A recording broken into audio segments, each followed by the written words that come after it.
طب هو ممكن شخص يكون وزنه طبيعي بس عنده يعني الوزن عنده مثلا هو 180 كيلو تمام، اه مثلا حد 180، فيقول لك لا انا عايز اوصل ل 80 كيلو عشان كده وزن هيبقى المثالي بتاعي. حضرتك بتقصدي كده القياس اللي هو احنا بنتكلم لو حد طوله 180 سم واحنا بنقول له بالبلدي كده انت وزنك يبقى 80 كيلو، مش كده؟ بالظبط اللي هو الطول مظبوط. ناقص 100. اه هي دي طبعا على حاجه اسمها مؤشر كتله الجسم او البادي ماس اندكس.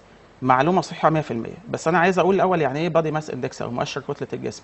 يعني حضرتك لما بتقابل حد بتقول له انت طولك 180 يبقى وزنك 80، انت هنا فعلا على مؤشر كتله الجسم حسبتها يعني صح. دي صح. بس هي عمليه حسابيه. طيب طالما هي عمليه حسابيه تبقى غير دقيقه لانها ما قاستش مكونات الجسم. بمعنى مبسط شويه، يعني لو انا عندي 10 15 كيلو عضل زياده، انا شخص رياضي وبلعب في جيم، البي ام اي ده هيطلعني ان انا عندي سمنه بسيطه، وده مش حقيقي، انا عندي زياده في الكتله العضليه. تمام؟ فهو معيار خادع لا يندرج تحته ولا يصنف فيه الاطفال ولا يصنف فيه الرياضيين، لكن يصنف فيه الشخص الطبيعي الغير رياضي.